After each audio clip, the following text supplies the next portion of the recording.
সময় প্রায় রাত 12টা। হাসপাতালের এক বেডে ইনিয়া অজ্ঞান অবস্থায় শুয়ে রয়েছে। তার হাতে ক্যানেলা দেওয়া। অতিরিক্ত চিন্তা আর হঠাৎ করে এমন দুর্ঘটনার কথা শুনে ইনিয়ার প্রেশার কমে যায়, যার কারণে তার শরীর দুর্বল হয়ে গেছে। ডক্টর তাকে স্যালাইন দিয়েছে। ইনিয়ার জ্ঞান ফিরে আসে যে পিট পিট করে চোখ খুলে সামনে এক পলক তাকিয়ে নিজেকে এক অজানা জায়গায় আবিষ্কার করে। হাতে থাকা ক্যানেলার দিকে চোখে যায়। এরপর অরণ্যর অ্যাক্সিডেন্টের কথা তার মনে পড়ে। ডক্টরের মুখে অরণ্যর মৃত্যুর কথা শুনে সে অজ্ঞান হয়ে গেছে। অরণ্যর কথা মনে পড়তেই ইনিয়া চিৎকার দিয়ে উঠে বলে, অরণ্য, অরণ্য, আমার অরণ্য কোথায়? আমি অরণ্যর কাছে যাব।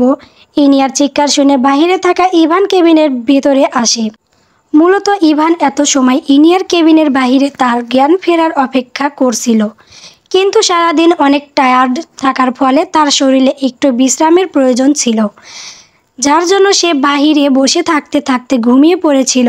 হঠাৎ করে ইনিয়ার কণ্ঠ শুনে তার ঘুম ভেঙে যায়। ইনিয়া বেড থেকে নেমে যায়।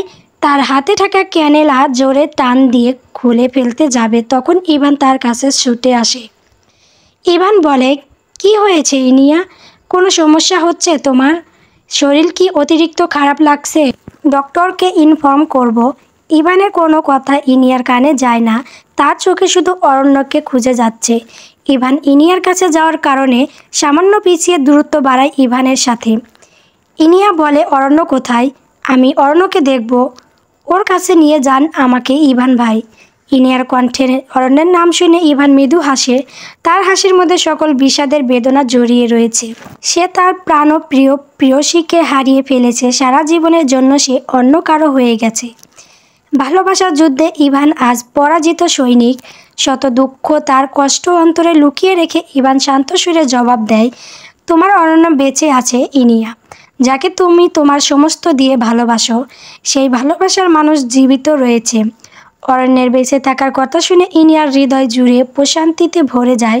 তার সকল চিন্তা আর উন্মাদনা শান্ত হয়ে যায়। সে হাসি মুখে বলে, সত্যি বলছেন ইভান ভাই? অরণ্য সুস্থ হয়ে গেছে? কোথায় অরণ্য? ওর কাছে নিয়ে যান আমাকে। অরণ্যকে দেখব আমি। ইনিয়ার হাসি মুখ দেখে ইভানের মুখ তাচ্ছিল্যের হাসি ফুটে ওঠে। আজ থেকে ইনিয়ার ওপর সকল অধিকার তার। মিথ্যা অন্য পুরুষের ভালোবাসার মানুষ আর বইয়ের প্রতি অনুভূতি তার মনে আর রাখবে না ইভান। তাদের মধ্যে থাকা সকল সম্পর্ক শেষ। তার চাচাতো ভাইয়ের প্রতি মনে আবেগ জমিয়ে রাখা তার জন্য পাপ। নিজের জীবন থেকে ইনিয়া নামক মানুষটার ভালোবাসাকে হারাম বলে দূরে সরিয়ে রাখে। ইভান বলে, চলেন ইনিয়া, আপনার অরণ্যর কাছে যাব আমরা। রাত 12:10। হাসপাতালে এক কেবিনের সামনে পায়চারি করছেন মিলন সাহেব। তার মুখে চিন্তা, ভয়, কষ্ট সব কিছু ছাপ রয়েছে। কেবিনের ছোট জানালা দিয়ে ভেতরে থাকা রোগীকে মুখ দেখার প্রয়াস করে যাচ্ছে। লাশ ঘর থেকে যখন মিলন সাহেব আর ইভান বেরিয়ে আসে, তখন এক ডক্টরের সাথে তাদের দেখা হয়। ডক্টর জানান, অরণ্য রাজ চৌধুরীকে অ্যাক্সিডেন্টের পর তাকে এই কেবিনের সামনে রাখা রয়েছে, যেখানে উনি দাঁড়িয়ে রয়েছেন। তার অবস্থা খুব খারাপ। মাথা থেকে প্রচুর রক্তক্ষরণ হয়েছে। শরীরের বিভিন্ন জায়গায় আঘাত লেগেছে। অরণ্যর অবস্থা প্রতিনিয়ত খারাপ হচ্ছে। অরণ্যর কেবিনের সামনে উপস্থিত হয় ইনিয়া। তার সাথে রয়েছে ইভান আর নাতাশা। রেহেনা বেগম আর অরুণা বেগম এখন বাসায় গেছেন। নাতাশা তাদের মিথ্যা সান্ত্বনা দিয়েছে যে অরণ্য সুস্থ হয়ে গেছে, কারণ রেহেনা বেগম অতিরিক্ত কান্না করার ফলে অসুস্থ হয়ে পড়েন। ইনিয়া দ্রুত এগিয়ে আসে কেবিনের কাছে। এরপর বলে, ভালো বাবা, অরণ্য কোথায়? ডক্টর কি বলেছে? মিলন সাহেব মুখ গম্ভীর করে বলে, অরণ্যর অবস্থা ভালো না রে ইনিয়া, ওর মাথায় অনেক আঘাত পেয়েছে। ডক্টর কেবিনের ভেতর গিয়েছে, এখনও বের হন নাই। মিলন সাহেবের কথা শুনে ইনিয়ার প্রত্যাশিত মুখ চুপসে যায়। তার চোখ শান্ত হয়ে যায়। মনের মধ্যে জ্বলে ওঠা আশার প্রদীপ আবার ঘন কালো মেঘে ঢেকে যায়। ইনিয়ার চোখের মনি শান্ত। তার কানে শুধু ভেসে উঠে একটা কথা, তার অরণ্য ভালো নেই। ইনিয়া কথাটা মনে আওড়ালো অল্প সময়। এরপর কেবিনের দরজার সামনে যায়। কেবিনের ভিতরে থাকা 10-12 জন ডক্টরের মধ্যে তার চোখ যায় এক নিথর দেহের দিকে। ইনিয়ার মনটা বড্ড বেসামাল হয়ে যাচ্ছে তার স্বামী নামক মানুষটার মুখটা একবার দেখার জন্য, কিন্তু চারপাশে ডক্টররা ঘিরে রয়েছে। যার কারণে সে অরণ্যকে দেখতে পায় নাই। তবে শুধু অরণ্যের হাতটা দেখে সে ডক্টর তার হাতে জমে থাকা রক্ত পরিষ্কার করছে। ইনিয়া চাতক পাখির ন্যায় দীর্ঘ সময় অরণ্য রক্তমাখা হাতের দিকে তাকিয়ে থাকে। প্রায় 10 মিনিট পর ডক্টর বের হয়ে আসে। মিলন সাহেব বলে, ডক্টর, অরণ্যর অবস্থা কেমন? ও কি সুস্থ হয়ে যাবে? ডক্টর বলে, দেখুন, আমরা চেষ্টা করছি, কিন্তু ওনার মাথার আঘাতটা খুব ভয়ঙ্কর। মাথার ভেতরে রক্ত জমে গেছে। আজ রাতের মধ্যে যদি অপারেশন না করা হয় তবে ওনাকে বাঁচানো অসম্ভব। তাহলে অপেক্ষা কেন করছেন ডক্টর? অপারেশন শুরু করেন। যত টাকা লাগবে তত দেব, কিন্তু অরণ্য যেন কিছু না হয়। টাকার কোনো সমস্যা হবে না, সেটা আমি জানি। তবে অ্যাক্সিডেন্টে অরণ্যর শরীর থেকে অনেক রক্ত বের হয়ে গেছে। রাত প্রায় 12টা, এমন সময় কোনো রক্তদান সেন্টার খোলা থাকবে না, আর ও পজিটিভ রক্ত খুঁজে পাওয়া মুশকিল।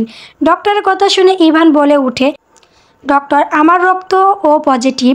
যদি কোনো সমস্যা না থাকে তবে আমি রক্ত দিতে চাই। ইভানের রক্ত দেওয়ার কথা শুনে ইনিয়া অবাক হয়। যে ইভান অরণ্যর নাম অবধি শুনতে পেত না, সে তার জন্য রক্ত দেবে? রক্তের সম্পর্ক বুঝি এমনই হয়। শত ভুল, রাগ, অভিমান থাকুক না কেন, বিপদে আপদে একে অন্যের সাহায্য অবশ্যই করে। ইনিয়া কথাটা ভেবে শত কষ্টের মধ্যে ভালো লাগে। ইভান রক্ত দেয়, যতই হোক তার ছোট ভাই অরণ্য। আর অরণ্যর সাথে তার শত্রুতা কী নিয়ে থাকবে? নিজের ভুল আর জেদের কারণে ইনিয়াকে সে হারিয়ে ফেলেছে। অরণ্য তার সুরে ফিরে দেওয়া জিনিসকে যত্ন করে আগলে রেখেছে, তাকে ভালোবাসা দিয়েছে। রাত 12টার সময় হাসপাতালে অরণ্য অপারেশনের জন্য প্রায় 6 থেকে 7 জন ডক্টরকে দেখে অবাক হয় ইনিয়া। এত রাতে গ্রাম বা শহরে যে কোনো জায়গায় ডক্টর পাওয়া মুশকিল, সেখানে প্রায় 6 জন ডক্টর উপস্থিত রয়েছেন। ডক্টরদের দেখে মনে হচ্ছে তারা প্রত্যেককে অনেকে হাই কোয়ালিফাই, আর এর মধ্যে বেশ কয়েকজন বিদেশি ডক্টর। যেন মনে হচ্ছে অ্যাক্সিডেন্টের ঘটনার বিষয়ে তারা আগে থেকেই জানতো। সব পূর্ব পরিকল্পনা ইনিয়া কতটা আর ভাবে না। অপারেশনের ওপর মনোযোগ দেয়। রাত প্রায় 1টার দিকে অরণ্য অপারেশন সম্পূর্ণ হয়। ইনিয়ার চোখে ঘুম নাই।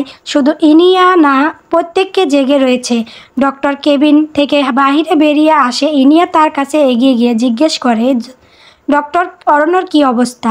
অপারেশন কি সাকসেসফুল হয়েছে?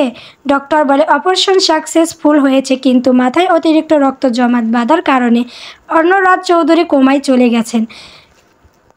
ডক্টরের মুখে কোমায় চলে যাওয়া কথাটা শুনে ইনিয়া পা থমকে যায়। সে এক পা পিছিয়ে যায়। সেদিন হাসপাতালে কেবিনের সামনে দাঁড়িয়ে অনেক কান্না করেছে সে। ইভান আর নাতাশা তাকে সান্ত্বনা দিয়েছে। মিলন সাহেব নিজেও পাথর হয়ে যান। ডক্টরের কথা অনুসারে অরণ্য কোমা থেকে বের হওয়া আদৌ সম্ভব না। তার মাথায় জোরে আঘাত লাগার কারণে অতিরিক্ত রক্তপাত হয়, যার ফলে হাতের এক সাইড অবশ হয়ে যায়। যদি অরণ্য কোনো দিন কোমা থেকে বের হয়, তবু তার হাতের ডান সাইড অবশ থাকবে। প্রায় 2 বছর পর সময় চলে যায় তার আপন গতিতে। এই 2 বছরে ইনিয়ার জীবনে অনেক পরিবর্তন হয়েছে। সে একজন বিজনেস লেডি। তার এসএস কোম্পানির কেসের বিষয়ে অনেক ডিটেলস সে খুঁজে বের করেছে, যার ফলে আদালতের সামনে প্রমাণিত হয়েছে ইনিয়ার নির্দোষ। কিন্তু তবু সে হাজিরা দিয়ে যাচ্ছে।